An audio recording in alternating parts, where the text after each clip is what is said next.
Olá, sejam todos bem-vindos a mais uma aula com o tema A Inclusão na Aula de Música. Nas aulas anteriores, nós refletimos um pouco sobre como a inclusão acontece hoje, né? Nós falamos um pouco a respeito das nossas semelhanças, das nossas diferenças. Eu dei sugestões de algumas atividades e hoje nós vamos dar continuidade, então, no assunto da inclusão. Vamos falar um pouco mais sobre isso. Dito tudo que foi falado, como pensar a inclusão hoje, né? Quando a gente fala em inclusão, nós escutamos dois termos que são diferentes e que precisam ser bem esclarecidos: educação especial e educação inclusiva. A educação especial, ela é uma modalidade dentro da educação comum, que é quando adaptamos e pensamos esses conteúdos diferenciados para quem tem deficiência. A educação inclusiva é quando temos uma sala de aula com diversidades, que podem ser alunos com deficiência, mas além desses, temos também alunos de culturas diferentes, alunos com transtornos, podemos ter um aluno indígena, quilombola, né? Então, com uma sala com todas essas diversidades, então nós estamos falando da educação inclusiva. Então, cada vez mais, nós devemos buscar essa educação inclusiva para integrar todas as crianças, independente da sua condição de saúde, a sua cultura, a sua crença, utilizando a música para trabalhar o potencial de cada uma e desenvolver aí as suas habilidades. Muito se fala também sobre a igualdade, porém, a igualdade ela é baseada no princípio da universalidade, ou seja, todos devem ser regidos pelas mesmas regras e devem ter os mesmos direitos e deveres.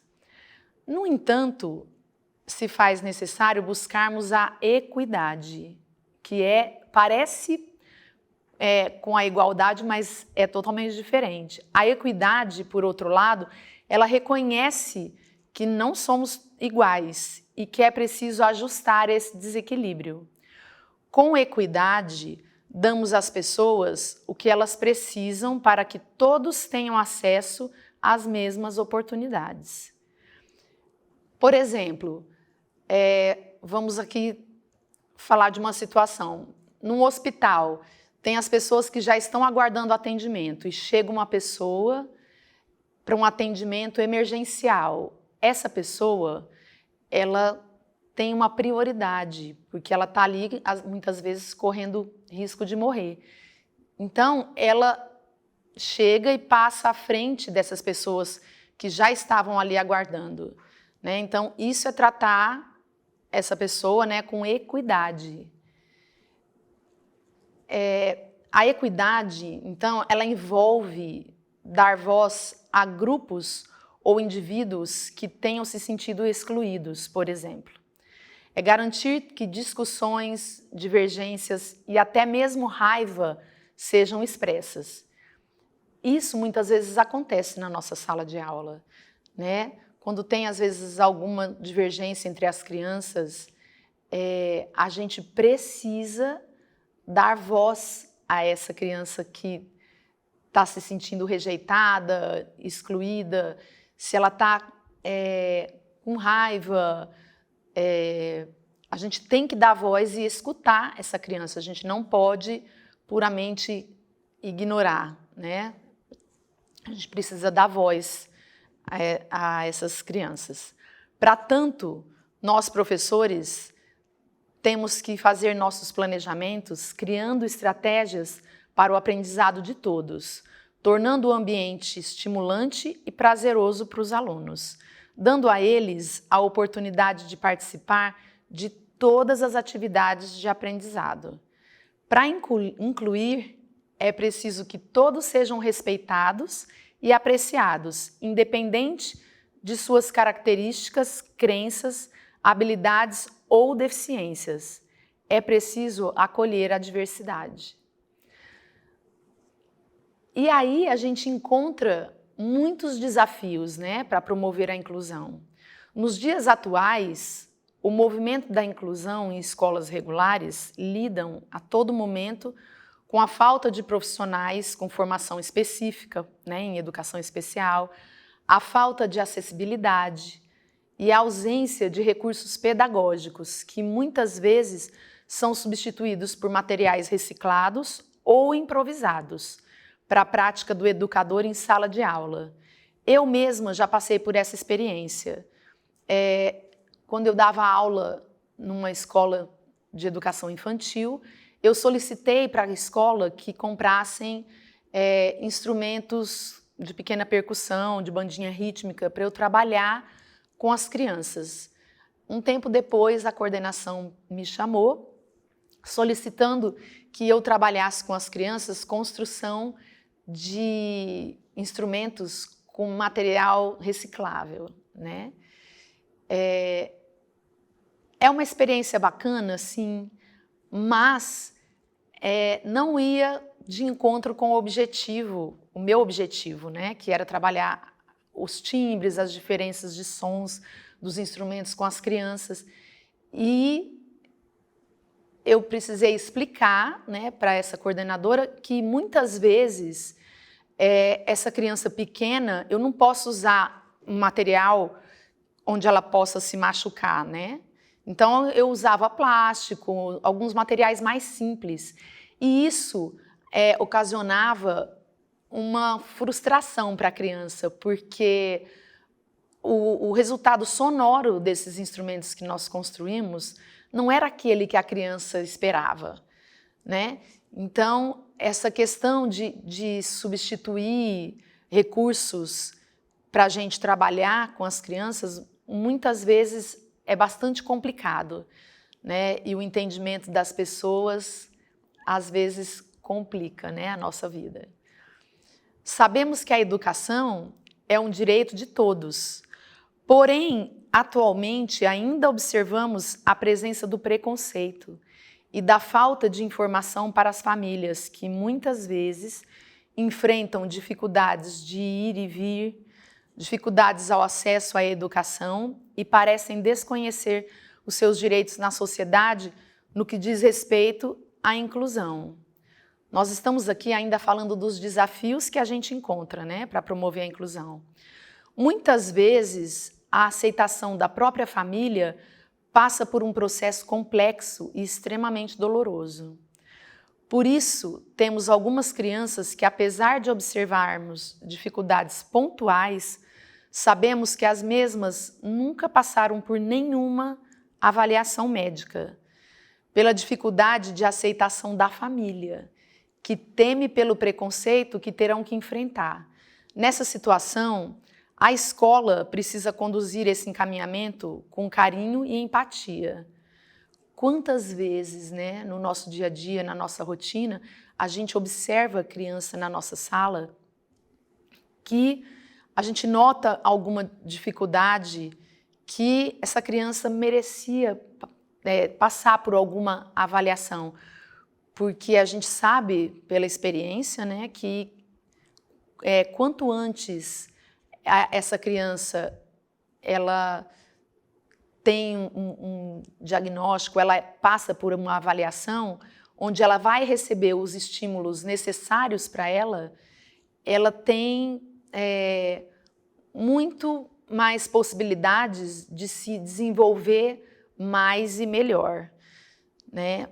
Então, eu, enquanto professora, eu nunca busco conversar diretamente com essa mãe. Eu sempre procuro a coordenação da escola, a direção, para passar aquilo que eu observo em sala de aula e deixo a critério da escola entrar em contato com a mãe para tentar encaminhar essa mãe para uma avaliação. Né, uma situação delicada e que a gente tem que ter muita empatia com essa família, né? Ainda é preciso muita compreensão e investimento acerca da inclusão, seja na formação dos professores, na estrutura física das escolas, que muitas vezes tem escada, não tem uma rampa, né? E nos recursos pedagógicos, que a gente acabou de falar ainda há pouco, e tecnológicos, né? Para assim oferecermos uma educação de qualidade para todas as crianças. A gente já falou dos benefícios da música, né? Vamos aqui agora falar dos benefícios da inclusão. Por que é bom, né, a gente incluir? O convívio das crianças com as suas diversidades ou com deficiências promove exemplos a seguir. As crianças observam o comportamento umas das outras e reproduzem. Tanto o comportamento positivo quanto negativo. Para isso, o professor tem que estar atento. Um exemplo de comportamento negativo aconteceu na minha aula. As crianças, uma criança na escola teve uma experiência onde os colegas colocavam a mão na cadeira para impedir que ela, que é uma criança com autismo, se sentasse ao lado, né? Quem me relatou esse acontecimento foi a mãe da própria criança, porque quando ela veio para a aula de música, ela trouxe esse comportamento negativo e começou a fazer a mesma coisa com os colegas na aula de música, né? Impedindo que o colega sentasse ao lado dela. Então, a gente precisa estar atento para trabalhar esse tipo de comportamento, né, que as crianças geralmente trazem e reproduzem, que não é bacana, né? A gente precisa trabalhar para ela entender o que aconteceu e como é que a gente pode melhorar isso aí. Na minha turma, eu tenho algumas crianças bem pequenas, de 5 anos mais ou menos, né? E elas acabam aprendendo comportamentos sociais a partir da convivência com as demais. Elas observam as crianças maiores respeitando as regras e assim elas passam a respeitar também. A gente tem uns combinados, né? Antes de iniciar a aula, e ali eu coloco as regras, né, que a gente tem que respeitar na aula. E muitas vezes uma criança ou outra não quer respeitar alguma regra, mas a gente sempre lança mão de exemplos que a gente tem dentro da própria turma de crianças que estão fazendo direitinho, que estão respeitando as regras, respeitando os colegas, para que essas crianças compreendam melhor. Outro benefício da inclusão é o desenvolvimento social e emocional da criança, né? Com estratégias de inclusão, o professor ele faz atividades para o estabelecimento de regras e proporciona aí um ambiente acolhedor e de afeto. Isso traz um sentimento de pertencimento ao grupo e, como consequência, um desenvolvimento da autoconfiança e da autoestima da criança. Mais um benefício da inclusão é o respeito às diferenças. A inclusão ela é totalmente positiva para todos os alunos, não só os alunos com deficiência, né, mas para todos. Pois a criança com deficiência ela se sente tratada da mesma forma que as outras crianças, e a criança que não tem a deficiência, ela vê o colega como ele é e não a sua deficiência. As crianças crescem percebendo que o mundo é diverso e que somos todos diferentes, que essa diferença traz mais aprendizados para todos nós. Então, já que nós falamos dos benefícios da inclusão, vamos pensar aqui, como é que a gente pode possibilitar essa inclusão, né? O que a gente pode fazer para favorecer a inclusão? Na minha experiência em escola pública, apesar de hoje a gente encontrar nas escolas públicas o AEE, que é o Atendimento Educacional Especializado, era muito comum na sala dos professores que nós, né, compartilhássemos nossos sentimentos de impotência, de insegurança, de angústia e de desamparo. Muitas vezes na sala de aula, quando a gente se depara com crianças com deficiência, que nós não fomos preparados, né? A gente se sente impotente e muito só para lidar, né? Dessa forma, como é que a gente fez, né, na escola que eu trabalhava?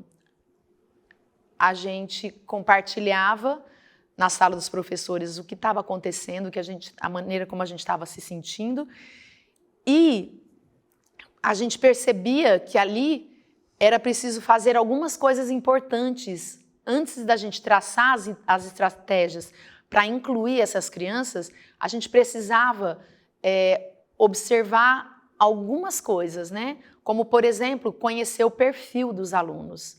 Cada turma que nós trabalhávamos tem um perfil específico, né? Tinha turmas que tinham mais crianças que apresentavam deficiências, tinha turmas com menos crianças, mas que, por outro lado, também tinham crianças com outros tipos de dificuldades. Então, essa necessidade de conhecer o perfil dos alunos, né, de cada turma, foi muito importante para a gente concluir e nos ajudarmos, né, entre nós professores. Sem conhecermos o perfil e as características dos alunos, não tem como pensar em inclusão. Conhecer as habilidades e as limitações das crianças auxilia a elaborar as estratégias e as atividades mais eficientes para contemplar a turma como um todo. Outra coisa que a gente pode fazer para possibilitar é utilizar os recursos disponíveis. A utilização de diferentes recursos é essencial para motivar e proporcionar um aprendizado completo e estimulante. Para isso, podemos lançar mão da tecnologia através de vários instrumentos para despertar os sentidos dos alunos para o desenvolvimento das suas capacidades. Aqui eu vejo muito o êxito da aula de música, pois buscamos uma aula dinâmica com atividades lúdicas de contar histórias sonoras, brincadeiras de roda ou de movimento corporal, através de discriminação auditiva ou de escuta e outras, né, com vários objetos e instrumentos musicais para despertar os sentidos de todos os alunos. O ideal é também a gente promover um ambiente cooperativo.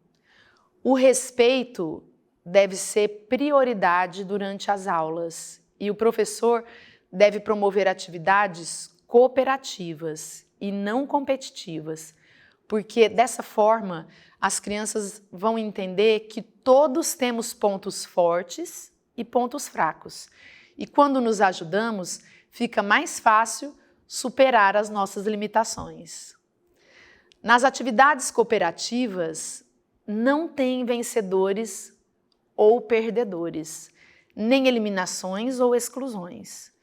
O ponto principal da atividade ou da brincadeira é a interação com o outro, se a atividade for em dupla ou com o grupo, né? As crianças, elas se compreendem como parceiras e não como adversárias. Isso estimula a participação de todos e o respeito às diferenças. Um exemplo de atividade cooperativa é, por exemplo, a dança das cadeiras, né? Aquela velha brincadeira que eu acho que todo mundo já conhece, só que com uma diferença, porque a brincadeira que a gente conhece é a gente dispõe as cadeiras, coloca uma música, fica dançando ao redor e a gente coloca uma cadeira a menos, né? E a criança que fica sem sentar, ela sai da brincadeira. Essa é a brincadeira comum que a gente conhece. Para trabalhar de uma maneira cooperativa, o que a gente faz? A gente tira a cadeira, mas não tira as pessoas. E aí combina com as crianças que elas têm que auxiliar, todo mundo tem que sentar, independente da quantidade de cadeiras que tem na brincadeira, né? É muito prazerosa, né? As crianças amam. Até ficar uma cadeira e elas sentarem meio que uma no colo das outras, elas sempre dão um jeitinho ali de não deixar ninguém em pé. Outra brincadeira que trabalha o cooperativismo, né, é o jogo de completar a música, né, onde nós podemos juntar 2 ou mais crianças, onde uma canta um trecho da música e a outra vai completando, né? O jogo de completar o desenho, telefone sem fio, as crianças também adoram essa brincadeira, né? Eu costumo fazer muito essa brincadeira com as crianças, só que não da maneira como eu brincava quando criança, né? Que era falar só uma palavra difícil. Agora a gente trabalha com trechos de música. Jogo de quente ou frio, que eu acho que a maioria de vocês também deve conhecer, onde a gente reúne a turma, eu retiro uma criança da sala e a turma esconde um objeto. Nós convidamos a criança que estava fora da sala e a turma tem que direcionar essa criança aonde está escondido o objeto com palma, né, forte ou fraco. Então, quanto mais próxima essa criança está do objeto que está escondido, mais forte a turma bate a palma. Quanto mais distante ela está do objeto, mais fraca a turma bate a palma, né? Então, as crianças têm que auxiliar essa criança que estava lá fora a encontrar o objeto que está escondido. Elas gostam muito também dessa atividade. Cada atividade, né, todas as atividades, elas devem ser cuidadosamente planejadas e adequadas às características e limites de cada criança, havendo flexibilidade nos procedimentos para fazer modificações e adaptações quando necessárias, pois dessa maneira estaremos realmente não apenas inserindo, mas incluindo os alunos, levando os mesmos a participar efetivamente. E aqui eu relembro o que a gente já disse em outra aula, que a gente tem que cuidar para que a gente não escolha atividade nem além e nem aquém, né? Não pode ser coisas simples demais que as crianças percebem, né? Quando a gente está dando coisas fáceis demais para elas fazerem, e elas gostam do desafio. Então, a gente tem que cuidar dessa parte. Então, antes de encerrarmos essa nossa aula, eu vou mostrar aqui 2 vídeos para vocês, para exemplificar o que a gente vem falando. Tá bom? É uma atividade com uma música do folclore. Eles estão em roda e eles têm que se observar, e nós estamos trabalhando aqui, além da música do folclore, e a coordenação motora deles, a lateralidade e a pulsação na roda. Então, vamos verificar. Trago de dó, jogavam caxanga, tira, põe, deixa ficar. Guerreiros com guerreiros fazem zigue-zigue-zá. Guerreiros com guerreiros fazem zigue-zigue-zá. Escravos de Jó jogaram caxanga, tira, põe, deixa ficar. Guerreiros com guerreiros fazem zigue-zigue-zá. Guerreiros com guerreiros fazem zigue-zigue-zá. Agora nós vamos ver um segundo vídeo, onde as crianças estão dispostas em círculo, e nós estamos trabalhando também a pulsação, mas em 2 rodas. A roda de fora, as crianças estão cantando a música Marcha Soldado, que era uma cantiga simples do nosso folclore, que todo mundo sabia, e a roda de dentro está batendo a pulsação. Vamos observar.